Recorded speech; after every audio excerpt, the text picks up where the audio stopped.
The scent of stale coffee and rain-soaked pavement hangs in the air, a familiar perfume for a life lived in shades of gray. My name is Aria Sinclair, and this parkside cafe is the closest thing I have to a sanctuary. It's where I come to watch the world live, a spectator to the vibrant colors I can no longer seem to paint. My canvases back in my tiny apartment are blank, accusingly so. They are monuments to an inspiration that has evaporated like mist in the morning sun. So I sit here, nursing a lukewarm latte, and pretend the ache of loneliness is just the chill from the window pane. Outside, the park is a watercolor painting blurred by a persistent drizzle. Green bleeds into brown, the gray sky weeping onto the cobblestone paths, but then a single point of focus emerges through the glass.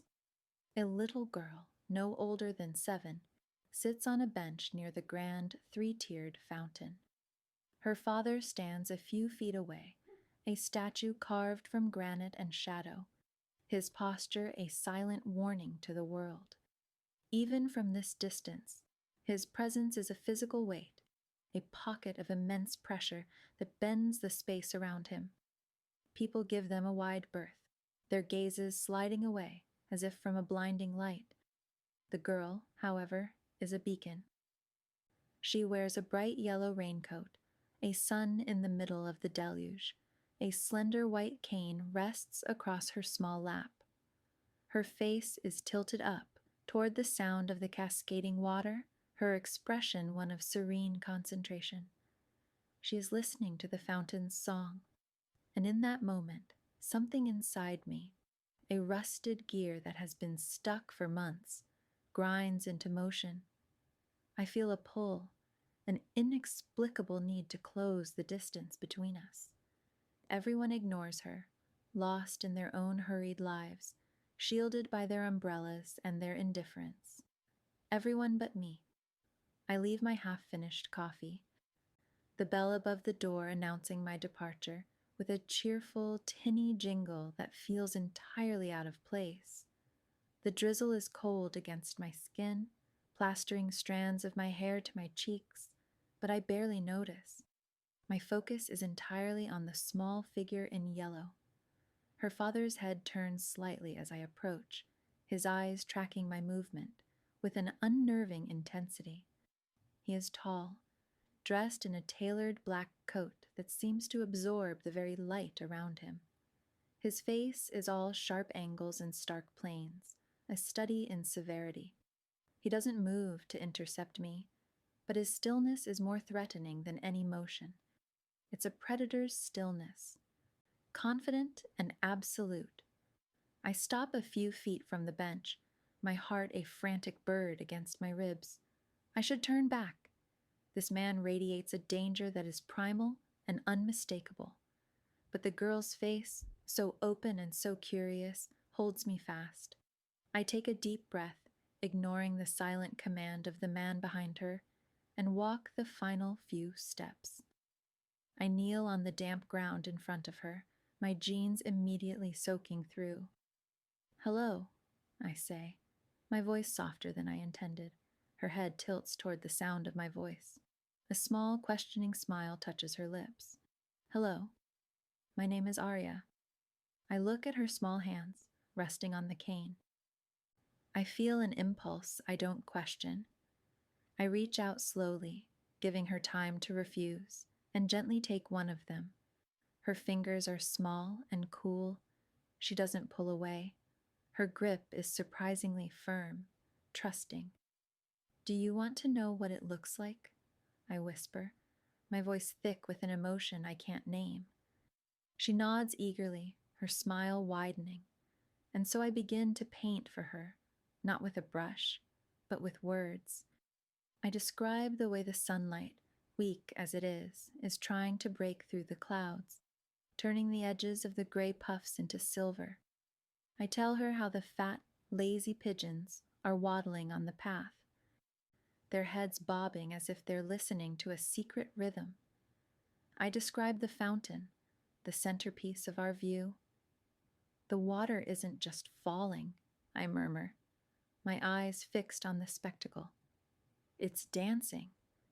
It shoots up into the air from the center, a big, powerful stream, and then it shatters into a million tiny droplets. When the sun hits them just right, they sparkle like someone threw a handful of diamonds into the sky. They fall from the top bowl to the one below it, and then to the biggest one at the bottom, making a sound like quiet, happy laughter.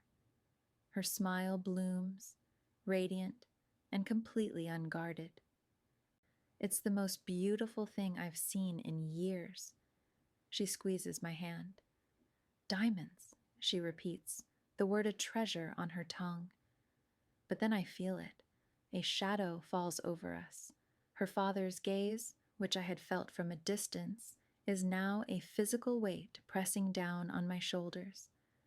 I slowly look up, my neck stiff. He stands directly over me, his face unreadable, his eyes a dark, piercing shade of brown that seems to see right through my skin and into the hollow spaces inside me. The rain darkens his hair, making it look like polished obsidian. The air crackles with his silent power. In his world, I realize with a jolt of pure fear. Strangers do not simply approach his child. They do not kneel and hold her hand. They do not whisper secrets about the sun and dancing water. He is the Mafia boss, Dante Russo. I've heard the name spoken in hushed, fearful tones around the city. A man who owns politicians, judges, and half the businesses on the waterfront. A man whose enemies have a habit of disappearing. And in this single, heart-stopping moment, I know I haven't just comforted his daughter. I have trespassed. I have stepped into his world, and he is not a man who tolerates trespassers. What are you doing?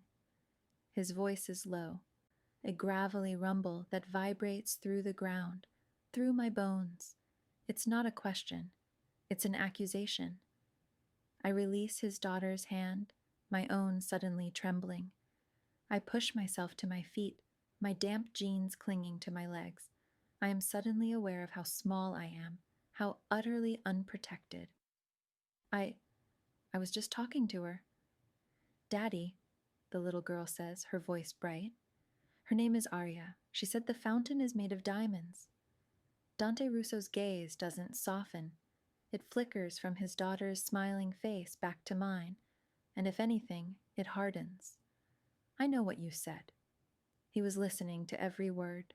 Of course he was. I ask again, what do you want? The question hangs in the air between us, heavy with suspicion. In his world, every action has a motive. Every kindness is a mask for a hidden agenda. People want money, or power, or leverage. They don't just offer descriptions of fountains to blind children out of the goodness of their hearts. I don't want anything, I say, my voice shaking slightly but holding firm. I meet his gaze, refusing to be the first to look away. She looked like she was listening.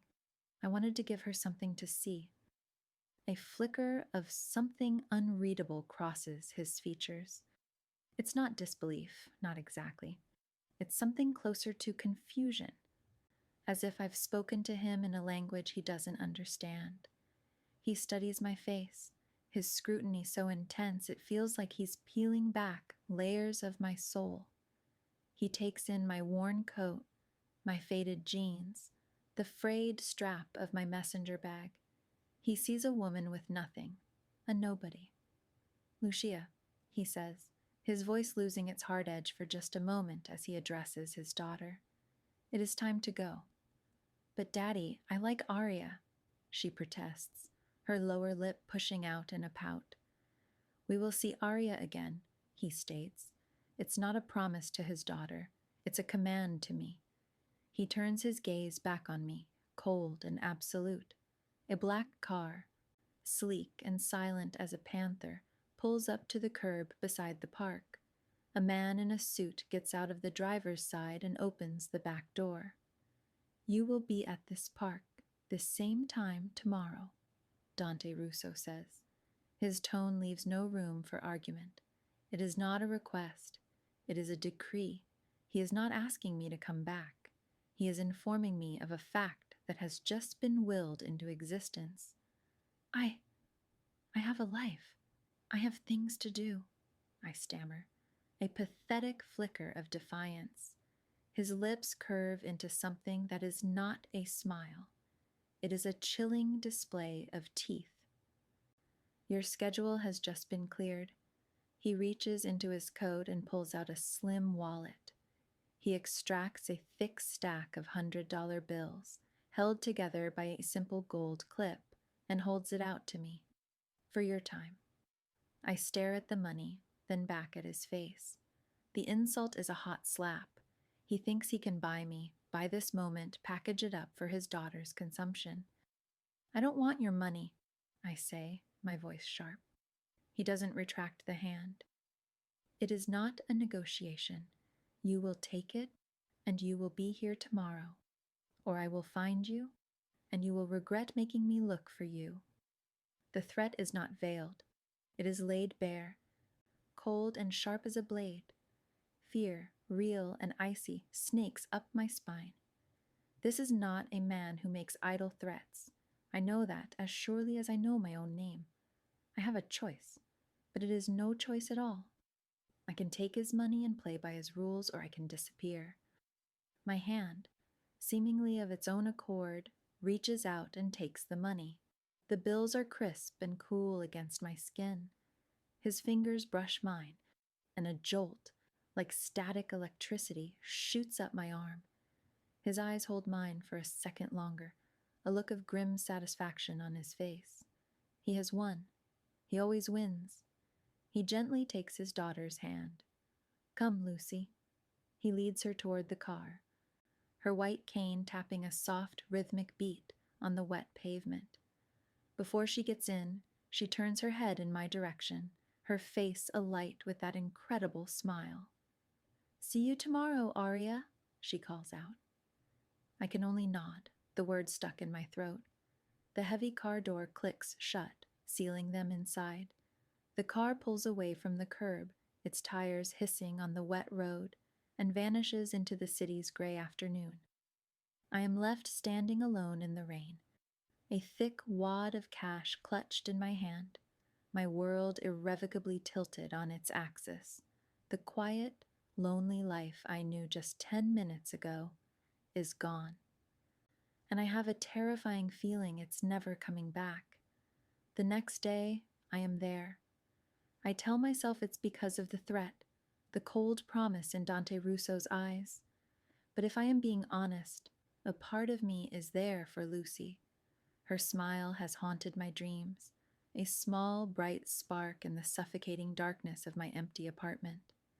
I arrive early, sitting on the same bench, my hands clammy, my stomach a knot of anxiety. Punctually, the black car glides to the curb. Dante emerges first, his presence as imposing as ever. He opens the back door for Lucy, who is practically bouncing with excitement. She wears a red coat today, another splash of defiant color against the muted world. Aria, she calls out, her head turning as she searches for the sound of my presence. I'm here, Lucy, I say, my voice steadier than I feel. Dante leads her to the bench and then stands back, resuming his sentinel position from the day before. He doesn't speak to me, doesn't even acknowledge me with a nod. His message is clear.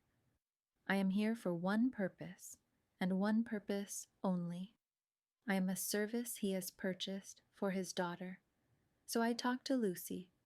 I describe the crisp autumn leaves skittering across the path like tiny, frightened animals.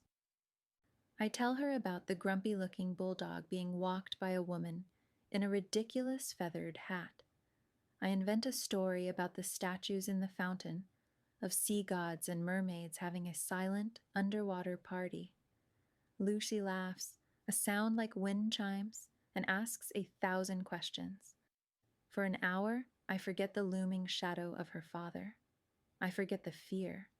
I am just Aria, painting pictures with words for a little girl who can't see them. This becomes our routine. Every day, 3 o'clock. The black car, the silent father, the bright eyed girl. I learn things about her. Her favorite color is yellow, because she says it sounds like the sun feels on her skin. She loves the smell of cinnamon and the feel of velvet. She is smart and funny, and she is the loneliest child I have ever met.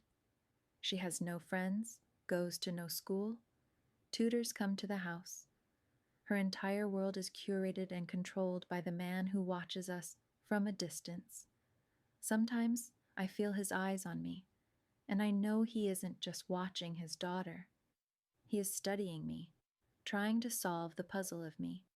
The woman who doesn't want his money, though he insists on paying me, leaving an envelope on the bench after we leave, and who asks for nothing in return, for her time. 1 week into our arrangement, the weather turns. A storm rolls in off the coast, a furious beast of wind and rain.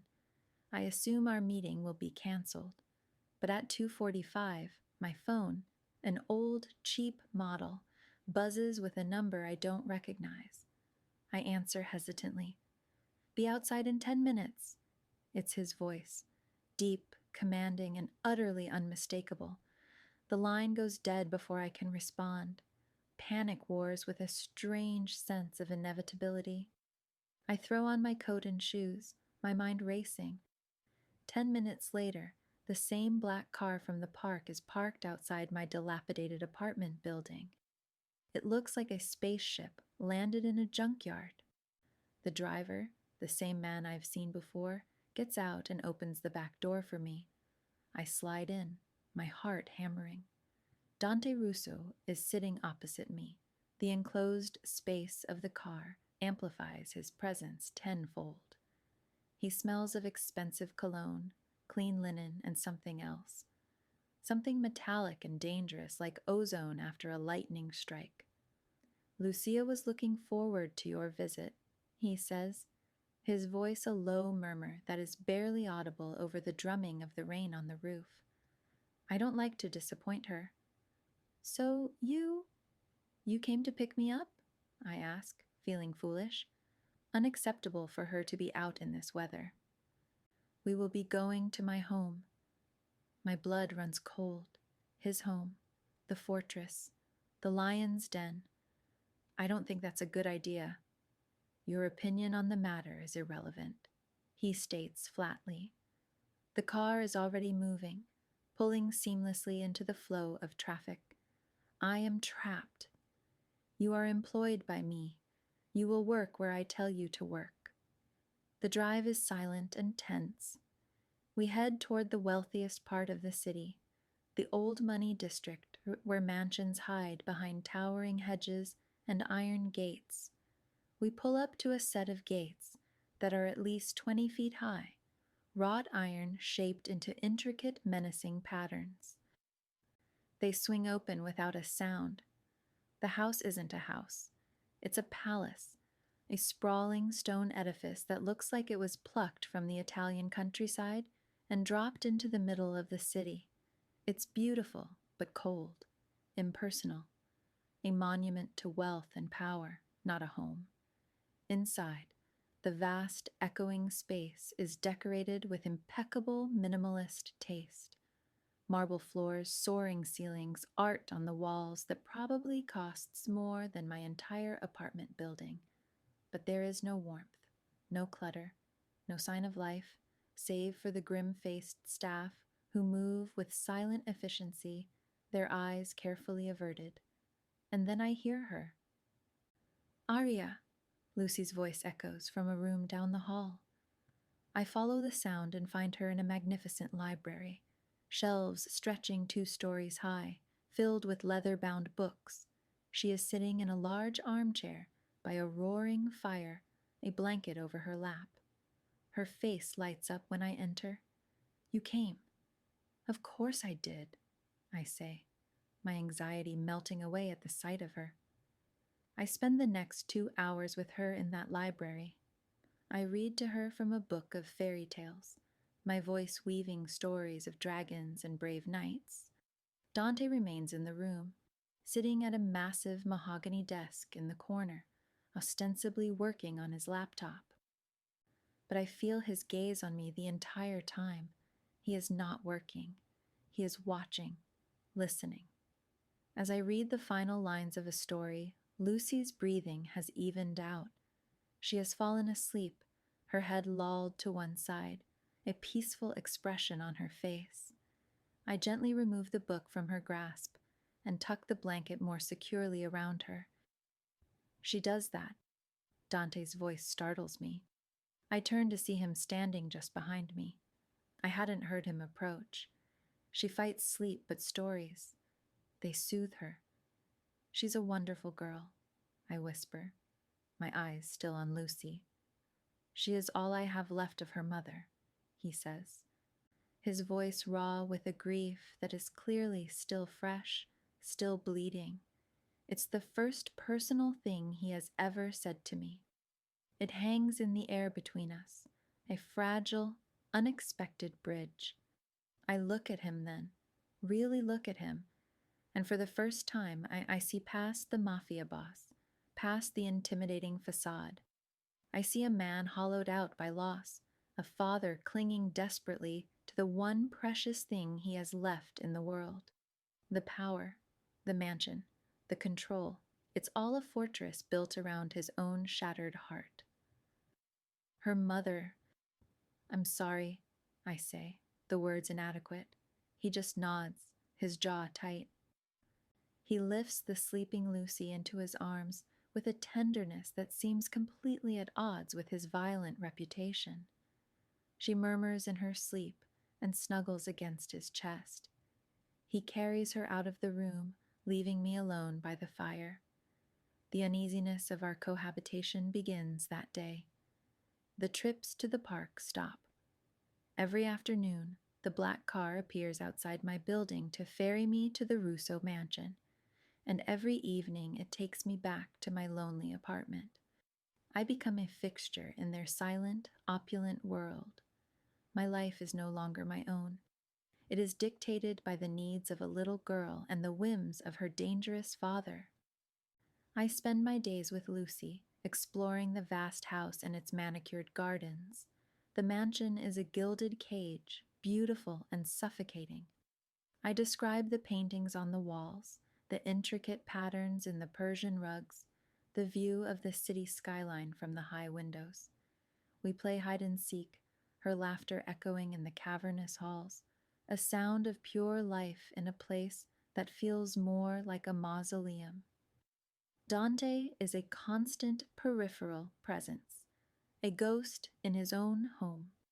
I hear his footsteps in the hall, catch glimpses of him in doorways, feel his eyes on me when I think he's not looking.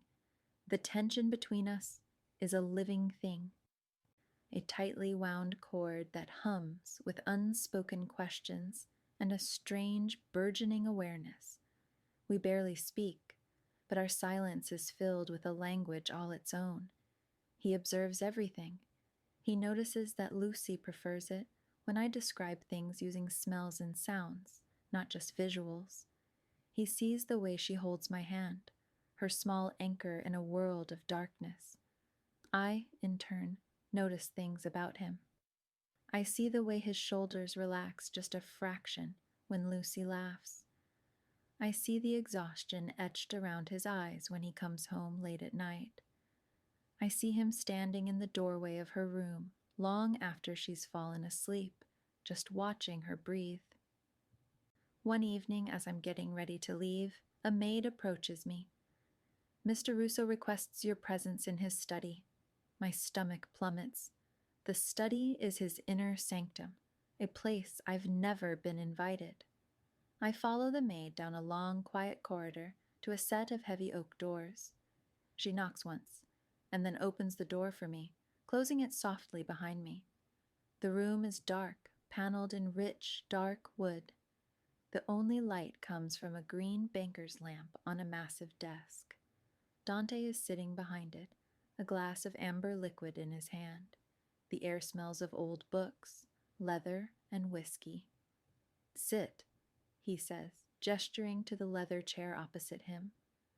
I do as I'm told, my hands clasped tightly in my lap. He takes a slow sip of his drink, his eyes never leaving my face. Lucia is happier since you came. I'm glad, I say quietly. She is asking questions about you. He swirls the liquid in his glass. Where do you live? Do you have a family? Are you lonely? I flinch at the last word. Children are curious. She is not just curious. She is worried about you. He leans forward, the light catching the sharp planes of his face. She thinks the reason you are so good at describing the world is because you spend a lot of time looking at it by yourself. She thinks you're like her. Alone. His words are a punch to the gut. A 7-year-old blind girl has seen me more clearly than anyone else in my life. She has seen the truth of my hollow existence. I want to change the terms of our arrangement, he continues, his voice dropping lower. This commuting is inefficient, and it presents a security risk. My heart begins to pound. What are you proposing? I have a suite of rooms in the East Wing. They are private, comfortable. You will move in here. You will be available for Lucia whenever she needs you. You will be compensated handsomely, and you will have my protection. You will want for nothing. The offer is ludicrous. He wants to own me completely, to absorb me into his world, to lock me inside this beautiful prison. No, I say, the word coming out stronger than I expect. Absolutely not. I have my own apartment, my own life. What life? He asks, his voice laced with a cold, brutal honesty. An empty apartment? Blank canvases? Staring out of cafe windows? You are already in a prison, Aria. The only difference is that mine is safer. He knows. He's had me investigated. Of course he has. He knows everything about my failed art career, my crushing student debt, my complete lack of family or friends. He knows just how alone I am. The knowledge is a violation, stripping me bare before him. You can't just force me to live here, I whisper, my defiance crumbling. Can't I? He stands up, walking around the desk to stand before me. He looms over me, a figure of absolute power. I can do anything I want. You learned that on the first day we met. This is not a request. My driver will be at your apartment at 10 tomorrow morning to collect your things. You will be ready. He dismisses me with a slight nod of his head. I stumble out of the study, my mind reeling. He has me cornered, my back against a wall of my own making. He has seen the emptiness of my life and decided to fill it with his own gilded cage. And the most terrifying part is, a small, treacherous piece of me is relieved. The thought of not having to return to my silent, lonely apartment is a siren song I am ashamed to find myself drawn to. The next morning, I am ready. Living in the mansion is like living underwater. Everything is muted, slow, and pressure is a constant. My suite is larger than my entire apartment, with a bedroom, a sitting room, and a marble bathroom. The windows overlook a sprawling walled garden. It's luxurious, beautiful, and utterly confining. My things, when they arrive, look shabby and out of place amidst the opulence. My few books seem pathetic next to the floor-to-ceiling library. My blank canvases are a stark reminder of the creativity that has abandoned me. The days fall into a new rhythm. I am with Lucy from the time she wakes until she goes to bed. We have lessons with her tutor. We walk in the garden. We read by the fire. I am her shadow, her voice, her eyes. I am also her prisoner, just as she is. We are two birds in the same gilded cage. Dante is more present now, but also more distant. He joins us for dinner. sitting at the head of a ridiculously long dining table. The meals are silent, tense affairs. I am acutely aware of every move he makes, the way he holds his fork, the sound of his glass touching the table. He asks Lucy about her day, and she chatters on, a small, bright island of sound in an ocean of silence. He rarely addresses me directly, but he watches, always. He watches. One night, a storm, even more violent than the last, batters the house. The wind howls like a starving wolf, and rain lashes against the windows. The power flickers, then dies completely, plunging the massive house into an inky, disorienting blackness. A collective gasp comes from the staff, followed by the frantic shuffling of feet in the dark. A moment later, Lucy screams. It's a sound of pure, unadulterated terror. The darkness, which is her constant reality, has now swallowed the sounds and warmth she relies on. It has become absolute. I don't think. I run. I stumble out of my room and into the pitch-black hallway, my hands outstretched, calling her name. Lucy, I'm here. It's okay. I hear her sobbing, the sound echoing in the vast space. I follow it, my heart pounding in my chest. Suddenly, a hard body collides with mine in the dark. A hand clamps down on my arm, strong and unyielding. I cry out, startled. It's me, Dante's voice says, low and urgent in my ear. His breath is warm against my skin. Where is she? Her room, I think. I gasp. He doesn't let go of my arm. Instead, his grip becomes a guide. He navigates the darkened hallway with an unerring confidence, pulling me along in his wake. We reach her room, the sound of her crying now heartbreakingly close. Dante releases me and moves toward the sound.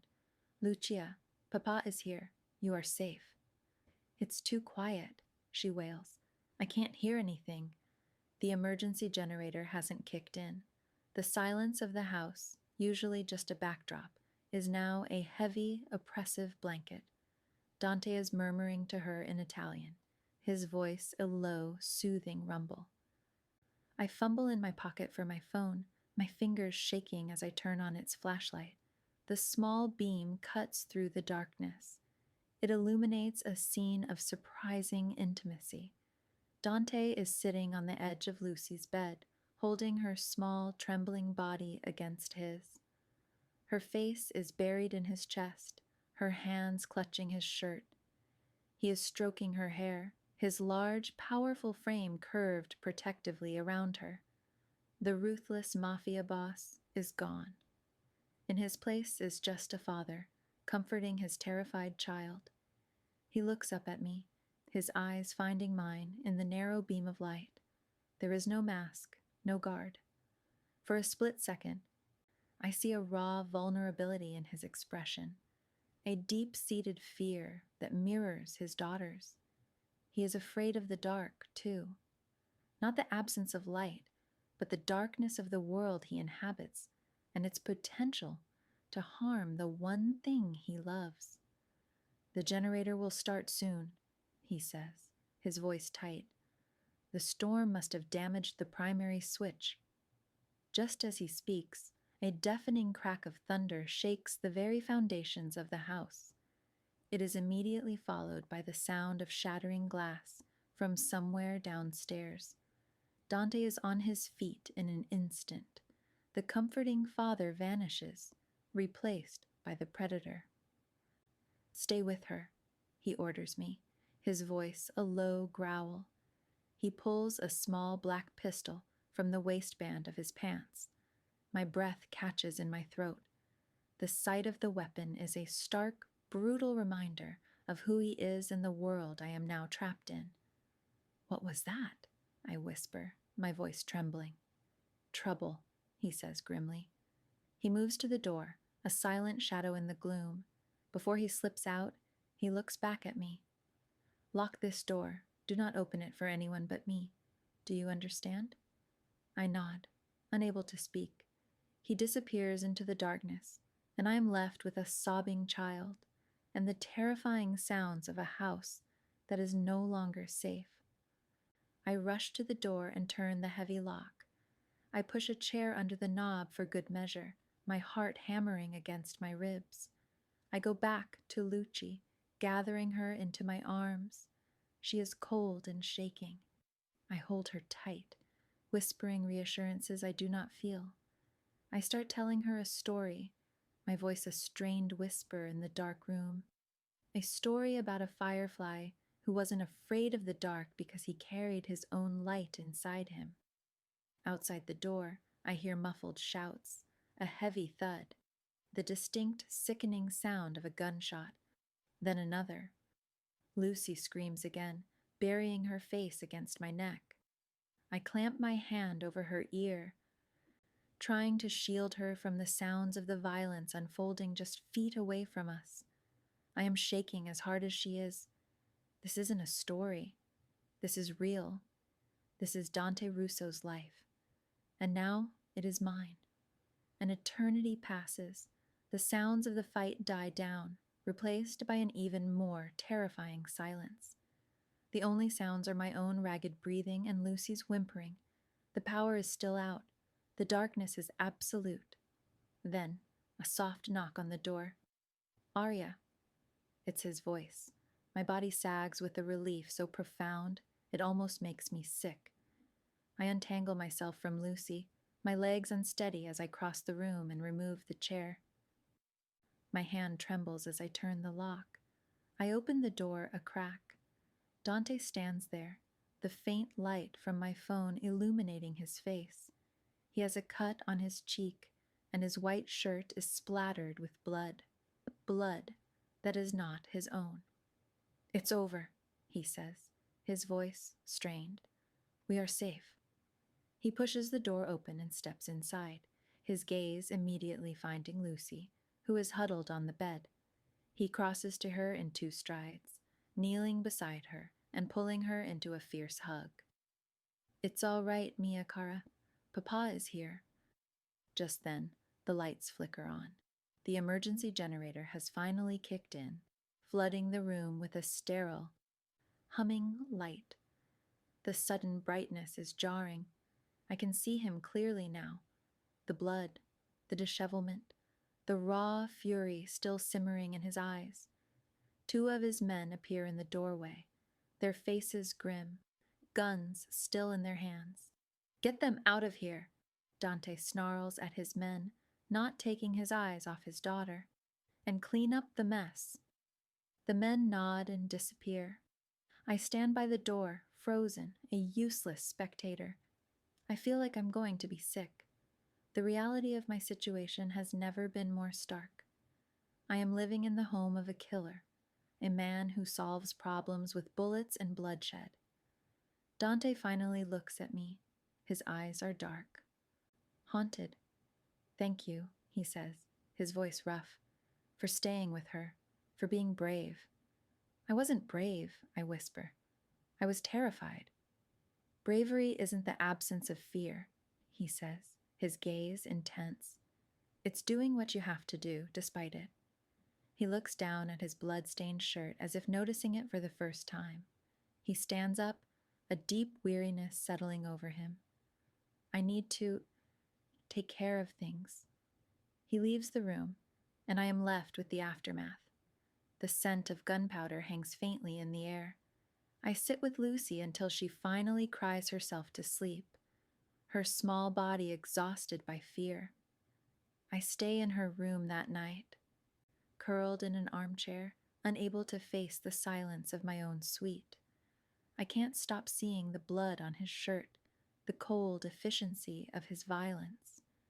The next morning, the house is pristine. There is no sign of the previous night's chaos. No broken glass, no bloodstains, no hint of violence. The staff moves about their duties with their usual quiet deference. It's as if it never happened, a collective, silent agreement to erase the darkness. But it did happen, and it changed something between us. Dante finds me in the garden later that day. Lucy is napping, and I am sitting on a stone bench, sketching the intricate petals of a rose in a small notebook I found in the library. It's the first time I've felt the urge to draw in almost a year. He sits down next to me, leaving a careful distance between us. He looks tired. The cut on his cheek has been stitched. They were from a rival, he says, without preamble. They thought they could use the storm as cover. They were wrong. I don't say anything. I just keep sketching, the scratch of the pencil on the paper the only sound between us. This life, it is not something I wanted for her, he says, his voice heavy. He is looking at the rose bush, but I know he's not seeing it. He's seeing something else, a memory. Her mother, Isabella, she hated this world. She wanted us to leave, start over somewhere else, somewhere quiet, anonymous. This is the most he has ever shared with me. I stop drawing, my pencil hovering over the page. What happened? I ask softly. He is silent for a long time. The wind rustles the leaves in the trees overhead. There was a car accident 2 years ago. It was not an accident. It was a message from the same people who sent those men last night. They meant to kill me. Isabella, she was in the car. Lucy was in the back seat. His voice breaks on his daughter's name. Isabella died instantly, Lucy. The doctors said it was a miracle she survived, but the impact, it severed her optic nerves. She woke up in the hospital, calling for her mother, and all she could see was darkness. Tears well in my eyes. I can picture it all too clearly. The twisted metal, the screaming sirens, the little girl waking up to a world that had been stolen from her twice over. The guilt, he whispers, his voice thick with self-loathing, is a poison I drink every day. I built this fortress to keep her safe, and I brought the war right to her door. My world did that to her. It took her mother, and it took her sight. I finally turn to look at him. The mask of the fearsome dawn is gone, stripped away by the raw agony of his confession. All I see is a man drowning in grief and regret. My fear of him, the terror that has been my constant companion for weeks, recedes, replaced by a wave of unexpected, overwhelming empathy. Without thinking, I reach across the space between us and place my hand on his. His skin is cool, his hand surprisingly steady. He flinches at the contact, as if unused to a gentle touch, but he doesn't pull away. He turns his hand over and clasps mine, his grip tight, desperate, an anchor in his own private storm. We sit there for a long time, in silence, our hands clasped together. The wall between us, the one built of fear and power and circumstance, has crumbled. In its place is a shared understanding of pain, of loss, of the desperate, fierce need to protect the ones we love. In that moment, he is not Dante Russo, the Mafia boss. He is just a man, and I am not his employee or his prisoner. I am just a woman, and something new, something fragile and terrifying and beautiful is beginning to take root in the ruins. The aftermath of the attack and his confession changes the atmosphere in the house. The oppressive tension eases, replaced by something quieter, more intimate. Dante no longer feels like a ghost in his own home. He starts joining Lucy and me for our afternoon readings in the library. He doesn't hide behind his desk anymore. He sits in the armchair opposite ours, listening as I read. Sometimes I catch him looking at me, and the expression in his eyes is no longer one of suspicion, but of something warmer, something I don't dare to name. Our dinners are no longer silent. He asks me about my day, about the stories I've told Lucy. He even asks me about my art. One evening, he asks to see my sketchbook. Hesitantly, I hand it to him. He flips through the pages slowly, studying the drawings I've made of the flowers in the garden, of Lucy's sleeping face, of the view from my window. "You have a gift," he says, his voice quiet. He stops on a page where I have sketched his profile while he was looking out the library window, lost in thought.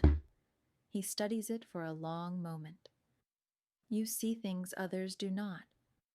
"It's what artists are supposed to do," I reply, my cheeks warm. "Most see what they want to see," he says, his eyes meeting mine over the sketchbook. "You see what is there." A few days later, I walk into my sitting room to find an easel set up by the window, a full set of professional-grade oil paints and brushes, and a stack of fresh gessoed canvases. There is no note. There doesn't need to be. It's a silent offering and encouragement. That night, for the first time in over a year, I paint. I don't paint the garden or the opulent room. I paint the image seared into my memory. Dante, holding a terrified Lucy in the darkness, the single beam of light illuminating the fierce, protective love on his face. Our relationship is shifting, the lines blurring between employer and employee, captor and captive. A strange, unspoken intimacy grows between us. A shared glance across the dinner table. A moment when our fingers brush as I hand him a book. Each small contact is a spark, lighting a fire that I am both drawn to and terrified of. One night, after Lucy is asleep, I find him in the library, standing by the fireplace, staring into the flames. He looks burdened, the weight of his world heavy on his shoulders. "You should be resting," I say softly from the doorway. He turns, a faint, sad smile touching his lips. Sleep doesn't come easily. He gestures to the decanter of whiskey on a nearby table. This helps, but not enough. I walk into the room, drawn by the melancholy that surrounds him. "What's wrong? Dante?" I use his first name for the first time. It feels both strange and perfectly natural on my tongue. He doesn't seem to notice, or if he does, he doesn't comment. The men who attacked us, they were led by my cousin Marco, a man I trusted, a man who sat at my table and called me brother. The betrayal is a fresh wound in his voice. "I'm sorry," I say, the words feeling hollow. "He wants it all," Dante continues, his voice hard as steel. "This house, my business, my name. He orchestrated the accident that killed Isabella. He has been trying to destroy me, piece by piece, ever since." The revelation hangs in the air, chilling and monstrous. The traitor was not just a rival, but family. "Why didn't you deal with him before?" I had no proof, only suspicion, and he is clever. He hides in plain sight, pretending loyalty. He turns to face me fully, his eyes dark with a pain that goes beyond grief. He knows my weakness. "Lucy," I whisper. He nods. He knows I will not risk her. Everything I do, every move I make, is calculated to keep her safe. It has made me cautious. It has made me slow. In this world, slowness is death. He looks so utterly alone in that moment, a king on a crumbling throne. My heart aches for him. I walk over to him until I am standing just inches away. I can feel the heat from his body, smell the faint scent of whiskey and wood smoke. "You're not alone anymore," I say, my voice barely a whisper. He looks down at me, his gaze searching my face. The air between us is thick, charged with all the things we haven't said, the shared fear, the growing tenderness, the undeniable attraction that has been simmering beneath the surface for weeks. He slowly lifts a hand, his fingers tracing the line of my jaw, his touch sending a shiver through me. "Aria," he murmurs, his voice rough with emotion, and then he lowers his head and kisses me. It's not a gentle kiss. It's hungry, desperate, filled with all the pain and loneliness and fear he has carried for so long. It's the kiss of a drowning man, and I am his last breath of air. I kiss him back with equal fervor, my hands coming up to tangle in his hair. It's a collision, a release of all the tension that has been building between us. It's fire and shadow, grief and hope, all crashing together in the silent library. When we finally break apart, we are both breathless. He rests his forehead against mine, his eyes closed. "You are dangerous, Aria Sinclair," he whispers. "More dangerous to me than any man with a gun." "Why?" I ask, my heart still pounding. "Because you make me feel," he says, his voice raw, "and feeling is a luxury I cannot afford." But it's too late for that. We have both crossed a line, and there is no going back. The initial arrangement, the contract born of a threat in the park, feels like a lifetime ago. It has been consumed by the fire of this new, terrifying emotion. I am no longer just Lucy's companion. I am something more. And in this dangerous, violent world, that might be the most perilous thing to be.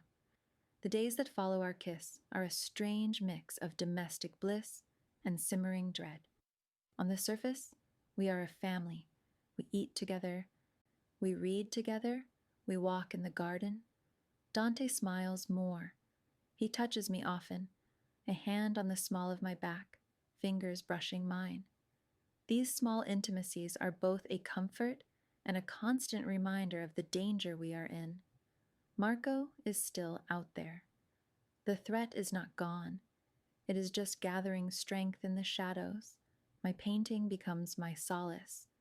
I finish the portrait of Dante and Lucy, and when I show it to him, he is silent for a long time.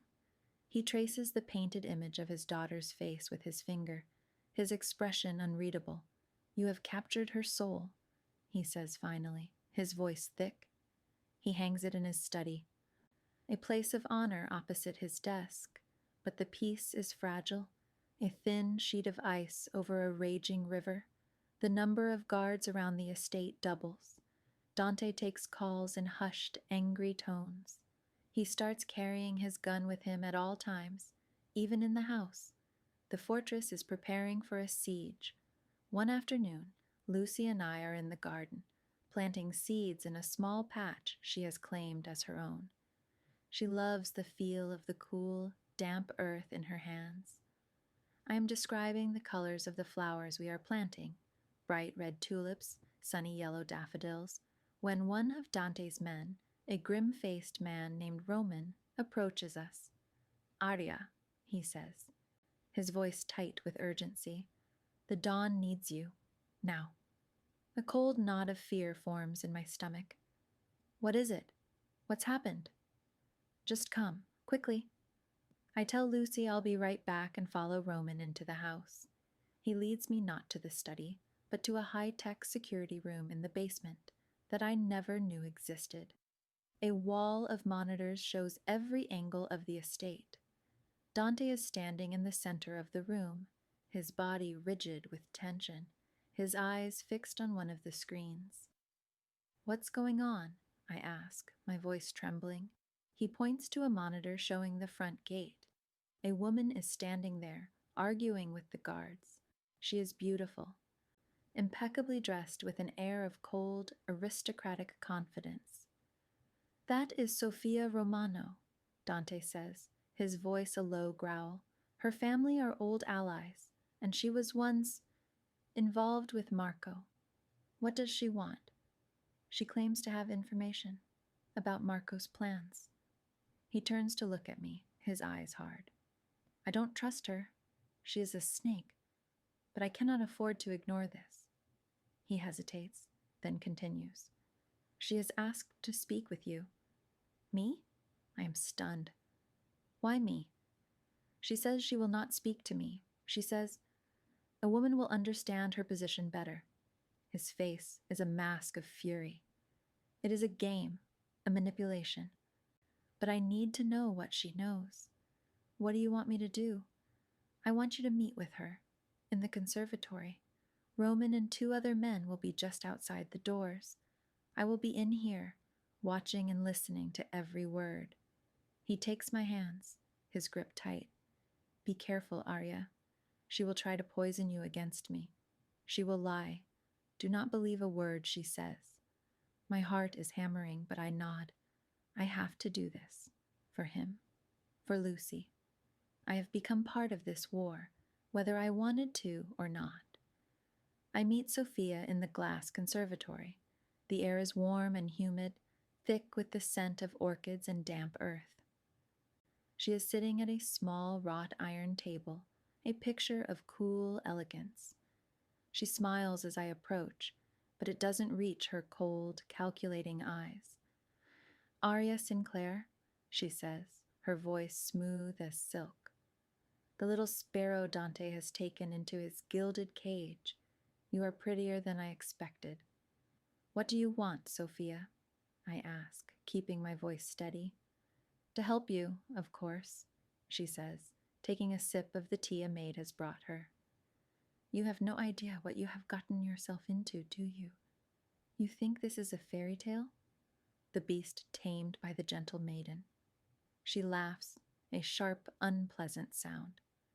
Dante is not a beast to be tamed. He is a monster, and he will destroy you just as he destroys everything he touches. If you're here to insult the man whose hospitality you are enjoying, you can leave, I say coolly. Her eyes narrow. I am here to warn you. Marco is planning something big.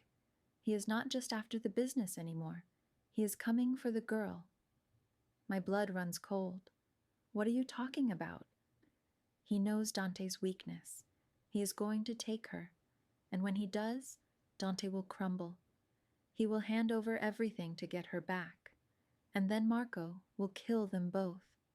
She leans forward, her voice dropping to a conspiratorial whisper. But there is a way out. For you, I can help you disappear.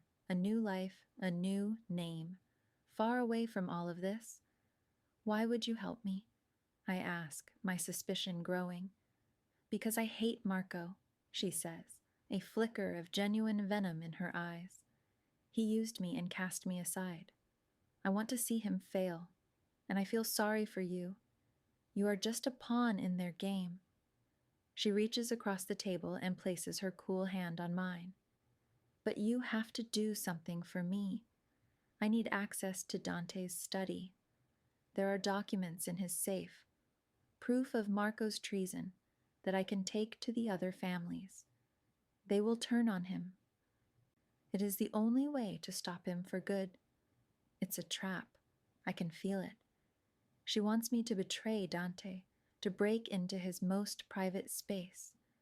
I can't do that, I say, pulling my hand away. Her mask of sympathy drops, replaced by a cold fury. You fool. Do you really think you mean anything to him? You are a convenience, a glorified nanny. Once this is over, he will throw you away like he does everyone else. She stands up, her chair scraping against the stone floor. I have made my offer. When Marco takes that little girl and her blood is on Dante's hands, remember that you could have prevented it. She sweeps out of the conservatory, leaving me shaking with a mixture of fear and anger. I go straight back to the security room. Dante is pacing like a caged tiger, his face thunderous. She is lying, he snarls as soon as I enter. She is still with him.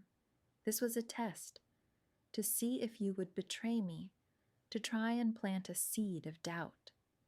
She said he's coming for Lucy, I say, my voice barely a whisper. His face hardens. Let him try.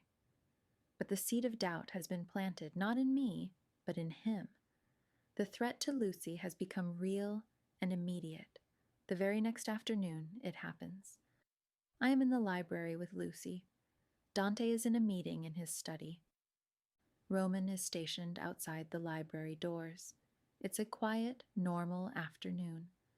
I am reading to Lucy from the secret garden. Suddenly, we hear a commotion from the hallway. Shouts. A loud crash. Roman bursts into the room, his gun drawn. "They're inside," he yells. "Get her to the safe room." Gunshots erupt from the hallway. Roman shoves us toward a section of the bookshelf. He pulls a specific book, and the entire shelf swings inward, revealing a steel door. A panic room. I grab Lucy's hand, pulling her toward the opening. "Come on, sweetie, we have to go." She is crying, confused and terrified by the loud noises. As I push her inside the dark opening, a man in a black mask appears in the library doorway and shoots Roman in the back. Roman falls, his body hitting the floor with a heavy thud. I scream. The masked man turns his gun on me. I slam the heavy steel door shut just as a bullet ricochets off the metal. I fumble for the locks, my hands shaking so badly I can barely function. I hear them, a series of heavy clicks as the bolts slide into place. We are safe, but we are trapped. The panic room is small and dark. Emergency lights flicker on, casting a dim, eerie glow. It is stocked with water and supplies. Lucy is sobbing uncontrollably. I hold her, trying to soothe her, while my own mind is screaming. Roman is dead. There are men in the house. Where is Dante? Hours pass. The silence from outside the door is absolute. There are no more gunshots, no more shouts, just a terrifying, endless quiet. My fear for Dante is a physical ache in my chest. Is he alive? Is he hurt? Or is Marco now the master of this house? I have to do something. I can't just wait here to be found. I remember seeing a small panel on the wall. I pry it open. It's a communication system, but it looks dead. I trace the wires and find one that has been deliberately cut. A sabotage. They knew about this room. My hope withers. But then I see it. Another panel, hidden behind a water container. This one is older, a simple intercom. I flick the switch. Nothing. The power line must be cut. But maybe it has a backup battery. I find a small compartment and my heart leaps. It has a battery, but it's dead. My phone. I pull it out. The battery is at 5%. It's a desperate, insane idea. I use the small knife from a utility kit to strip the wires from the intercom and my phone charger. My hands are shaking, but my mind is strangely clear. I connect the wires, praying it works. The intercom crackles to life with a burst of static. "Hello?" I whisper into the grill. "Is anyone there? Dante?" Only static answers. My phone dies. The intercom stays on, humming with a faint electrical life. I have one chance. I keep trying, calling his name over and over again into the void. Just as I am about to give up, a voice crackles back, distorted and faint but unmistakable. "Aria?" Tears of relief stream down my face. "Dante, we're in the library panic room. Are you okay?" "I'm fine." His voice is strained. "They have the house. Marco has me. He wants the access codes to my accounts." There is a pause, the sound of a struggle. "He doesn't know you're in there. He thinks you escaped. What do I do?" I ask, my voice desperate. "Stay put. Do not make a sound. I will handle this." "No," I say, my mind racing. I look at Lucy, sleeping now from emotional exhaustion. I cannot let him sacrifice himself.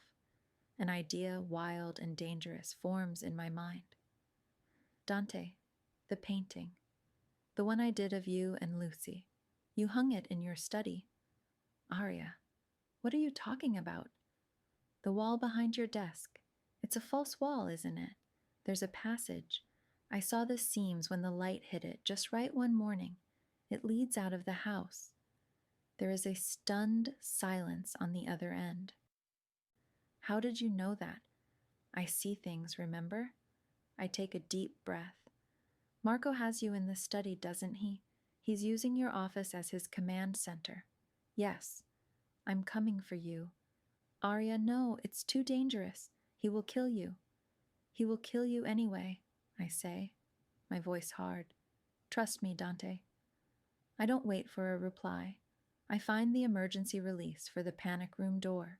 It's a heavy manual crank. It will be slow and loud. I give Lucy a kiss on the forehead. Be brave for me, I whisper.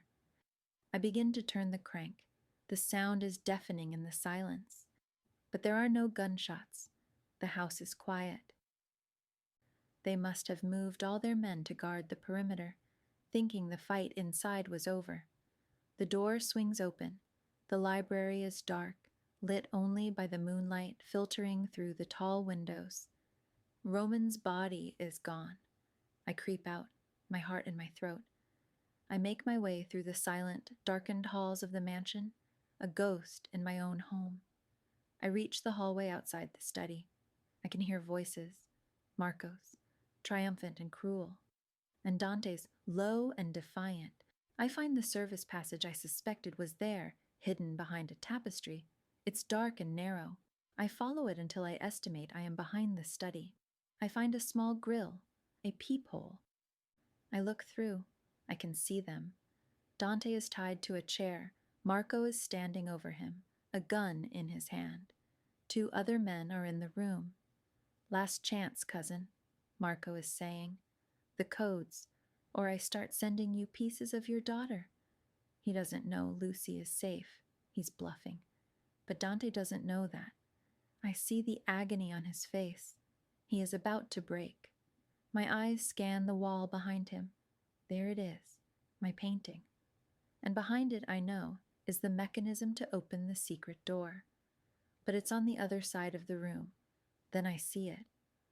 On the desk next to Marco is a heavy crystal decanter, the whiskey decanter. An idea, so crazy it might just work, sparks in my mind. The fireplace. It's not lit, but it's there. I have to create a diversion, a big one. I backtrack down the passage until I am near the kitchen. I find what I'm looking for, a bottle of cooking oil and a book of matches. I creep back to the study. I pour the oil through the grill, aiming for the hearth of the fireplace. Then I light a match, and another, and drop them through. The oil ignites with a sudden, violent whoosh. Flames erupt in the fireplace, licking up the chimney, roaring to life. The men in the study shout in alarm. What the hell was that? It's the diversion I need. In the confusion, as they turn toward the sudden fire, I slip out of the passage and into the study. I move with a speed I didn't know I possessed. I grab the heavy decanter from the desk. Marco turns, his eyes widening in shock as he sees me. You, he snarls. I don't hesitate. I swing the decanter with all my might, smashing it against the side of his head. He staggers, a look of stunned disbelief on his face, before crumpling to the floor. The other 2 men turn on me, raising their guns. But Dante is already moving. The fire, the confusion, my sudden appearance. It was the opening he needed. He surges to his feet, snapping the ropes that held him with a raw burst of adrenaline. He moves like lightning, disarming one man with brutal efficiency, while I throw a heavy book at the other, making him flinch. It's all the time Dante needs. In seconds, both men are down, unconscious or worse. The room is suddenly silent, save for the crackling of the fire. Dante stands in the middle of the room, breathing heavily, his eyes finding mine. He crosses to me in 2 strides and pulls me into his arms, holding me so tightly I can barely breathe. Aria, he says, his voice choked with emotion. You crazy, brilliant woman. Lucy is safe, I gasp into his chest. She's in the library. He holds me at arm's length, his hands framing my face. He looks at me as if he is seeing me for the first time. The fear, the desperation, the relief, it's all there in his eyes. He leans in and kisses me, A kiss that is not about passion, but about survival, about a promise, a future. The threat is neutralized. Dante's loyal men, having retaken the grounds, storm the house. Marco and his surviving men are taken away. The immediate danger is over. Dante and I go to the library. Lucy is still sleeping in the panic room, a small, peaceful angel in the midst of the chaos. Dante lifts her into his arms, his touch infinitely gentle. He carries her back to her room, and I follow. A silent procession of a family that has been forged in fire and blood. Later, after the house has been cleaned of the last remnants of the battle, after the police have been paid off and the story of a gas explosion has been fabricated, Dante finds me on the balcony of my room. I am looking out at the city lights, the adrenaline finally leaving my body, replaced by a deep, bone-weary exhaustion. He comes to stand beside me, not speaking for a long time. The night air is cool. My contract with you is over, I say quietly, not looking at him. Your daughter is safe. The threat is gone. I can go now. He is silent. I feel a pang of despair. Sophia's words echo in my head. You are a convenience. He will throw you away. Yes, he says finally, his voice soft. You can go. My heart shatters. I knew it. I was a fool to think this could be anything more. I turn to leave, to pack my shabby things and disappear back into my gray, lonely life. His hand closes around my wrist, stopping me. You can go, he repeats, turning me to face him. But I am asking you to stay. I look up at him, confused. As Lucy's companion? No, he says, his gaze intense, unwavering. Stay as my partner, my equal. Stay here and build a life with me, with us. He takes my other hand, his thumb stroking my skin. The contract is void. This is not a command or a negotiation. It is a choice. Your choice, Aria.